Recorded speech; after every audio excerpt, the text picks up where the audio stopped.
պետությունը մարդկանց հարկելուց պետք է ճիշտ գնահատի քո միջին քաղաքացու կարողությունները։ Ինքը ինչ հնարավորություններ ունի։ Դու չես կարող, օրինակ, Հայաստանում այնպիսի հարկեր դնել, որոնք օրինակ Շվեդիայի կառավարությունը կարող է դնել ասենց միջին շվեդական ընտանիքի վրա։ Տարբերություն ահռելի է այդ հնարավորությունների մեջ։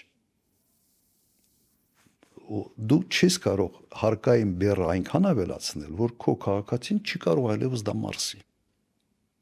Գույքը հարկը դա ասենց ուղղակի արտացոլում է երկրի տնտեսական վիճակը։ Սա բիզնեսի վրա հարկ չի։ Ըստ էության ինքը